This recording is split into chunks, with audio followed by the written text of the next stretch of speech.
Hello, Sofa Squad, and welcome back to the damn podcast. Now, if you're on this channel, you're watching the podcast channel, so make sure you're subscribed to it, and also make sure you're subscribed to my other channel, Reporting Live from My Sofa. Over here, we do, I go live, we do headline stuff, and over the other channel, we do deeper dive kind of things. So, that being said, all the links are down in the description below. Okay, y'all, so today. Yo, this case is so damn bizarre. I was like, what am I reading? So we're actually going to be getting, I guess you could say, a little bit more up in it than we normally do on this channel.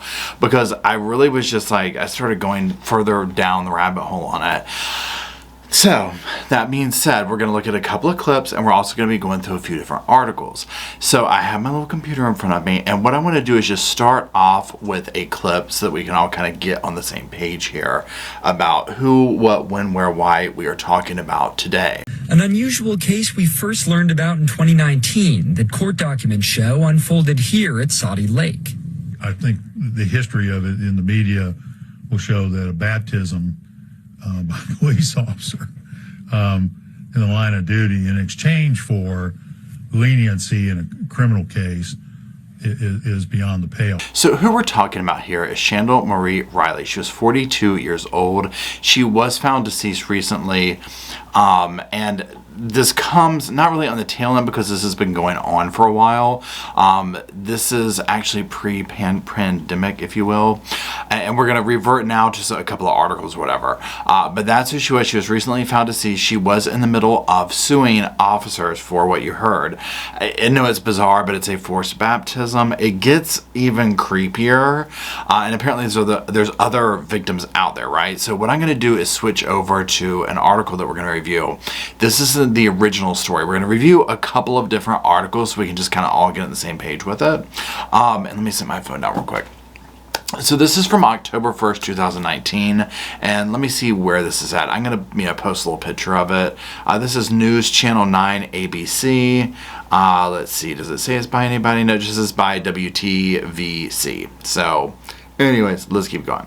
Okay, so Chattanooga, Tennessee. A woman is suing Hamilton County government and two Hamilton County sheriff's deputies after she says one of them, during the course of her arrest, stripped to his underwear. Okay, let's wrap our heads around that, right? And baptized her in Saudi Lake in the northern part of the county. Like, was the underwear thing necessary, right? Was the whole thing necessary, right? But like, stripping to his underwear is just like the icing on the cake for this. I can't really wrap my mind around that. Okay. So the deputies named in the lawsuit are Deputy Daniel Wilkie and Deputy Jacob Goforth. Shandle Marie Riley claims in the lawsuit that the incident happened back on February 6th between 10 p.m. and 11 p.m. So this is in the evening time. Now this is kind of describing what took place here, what we're gonna, like how they arrived here, right? Riley says she was driving alone and pulled into a gas station where Wilkie was and bought cigarettes and gas. Later, Deputy Wilkie pulled her car over in the driveway of a friend's home where her minor child was staying. The lawsuit says Deputy Wilkie told Riley he believed she possessed meth and ordered her out of the vehicle. The lawsuit says Wilkie then searched her unlawfully, covering every area of her body. It claims Wilkie then asked her to reach under her shirt and pull out her bra and shake the bra and shirt.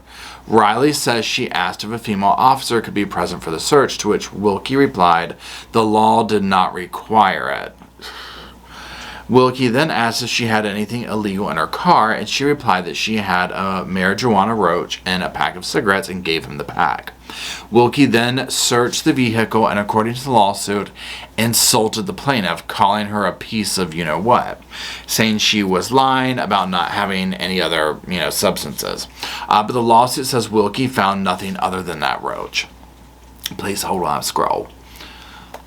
The lawsuit says Wilkie then asked her if she was saved and believed in Jesus Christ. She responded that she did believe in Jesus Christ, but that she was not saved by her own choice. The lawsuit goes on to say that Wilkie told Riley God was talking to him during the vehicle search. No, you've got to be kidding me. And he felt the Lord wanted him to baptize the plaintiff. In his underwear, of course. And stated that he felt the Spirit. Y'all, I mean, you would think it's a damn Florida Man article at this point. I'm not mad. Literally, I've not added anything to this, right? Let's keep going.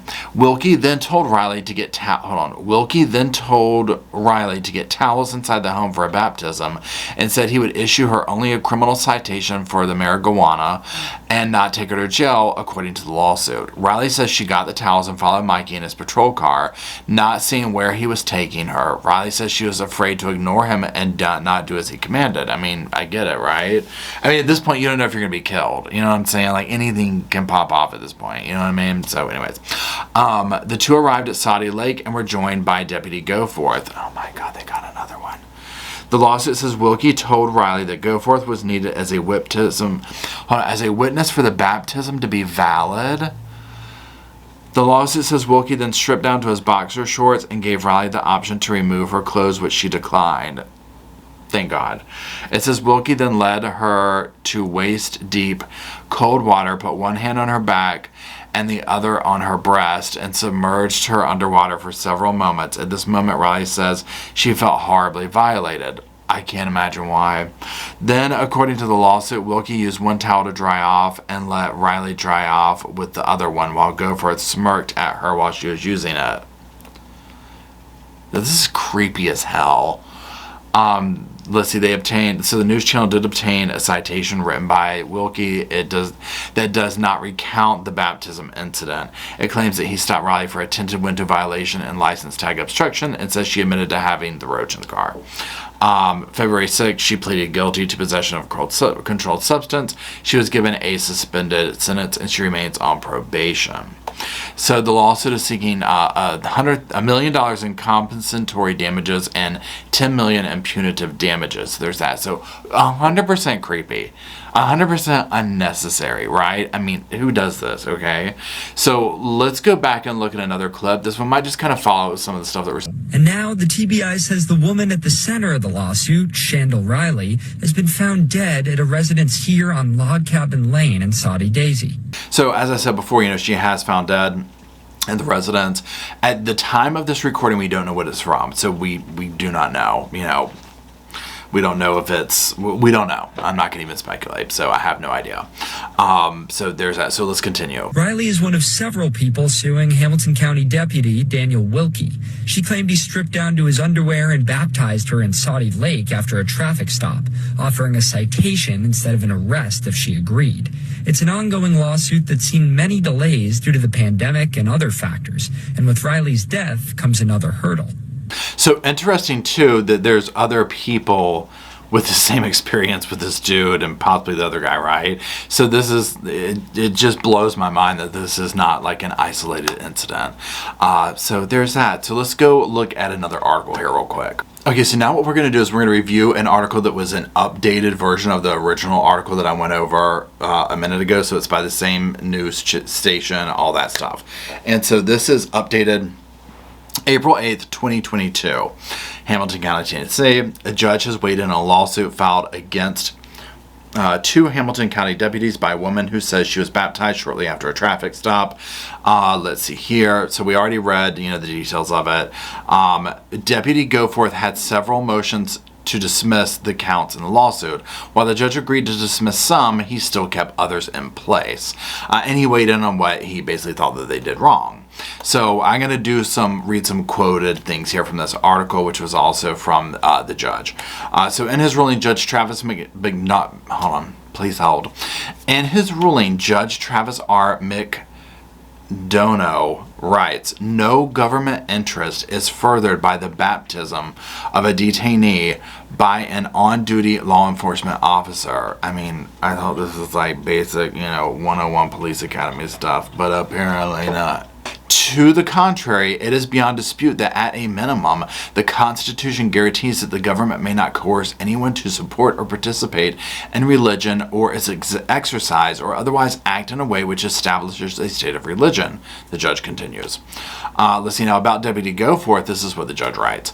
A jury could therefore find that Goforth had reason to know of a constitutional violation and an opportunity to stop the violation such that he is liable for his failure to intervene intervene. So, I mean, here's the thing. And I mean, again, this is just, it's so uncalled for. And the fact that the other cop was there to watch and apparently laugh about it, I mean, come on. So, here we go. Now, the judge continues here. He says there is no indication in the record that either officer understood or intended the baptism as anything but an exercise of faith and religion. Any reasonable observer would conclude that the effect of the baptism was an unequivocal endorsement of Christianity. The judge did dismiss the individual claims against Goforth, but he ruled the lawsuit can proceed. So this is major, right? And again, this is, this just happened to her as far as her being found dead. So this is all coming forth. The lawsuit's going through. And again, we don't know what happened to her yet, so we don't know if there's foul play. We don't know, right? So let's continue. Let's see, the judge, he dismissed, depending on us. Okay, so that's just what they're saying. So there's that. Let's see.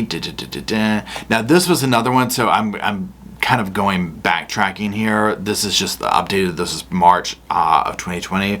In court filings, Wilkie did admit to baptizing a woman he arrested in February 2019. However, he says it was she who, unprompted, specifically asked Wilkie to do it so she could turn away from her life of drug abuse and crime. November 11, 2019, all court records show that all charges against Shandle Maria Riley were dismissed on Monday. So there's that. Now, let's go back in here. Now we are going to hear from her attorney. He's going to talk about, because obviously the next question is, well, she's passed. What's going to happen now, right? So let's hear what he has to say. But her attorney, Robin Flores, says the case can still move forward. Her deposition's already been done. Her testimony is preserved. Flores says a key factor will be whether Riley's 2 surviving children want to take on the case. They would fill her shoes, in essence. So personally, I hope that they do continue this, because it sounds like there's other people with the same story, and it sounds like it needs to continue to go forward. I mean, this is something this is a slippery slope. I mean, this is creepy. The fact that someone thinks it's okay to pull people over, bargain on what kind of charges they're going to give them, and part of the bargaining is for the dude to strip down to his underwear and go in a body of water and submerge someone and baptize her and require another officer to witness it to make it, stick. I mean, you've got to be kidding me, right? I mean, I'm just like, seriously? Now also, and again, I don't really want to speculate because we just don't know what happened to her, right? I'm very curious to know if we're going to get more evidence or knowledge, word of what took place, what happened with her. Was it foul play? Was it not foul play? That type thing. My heart goes out to her. My heart goes out to her family and those who have survived her. I hope they get their answers, and I hope they get justice, whatever that means for them at this current time. And that's it.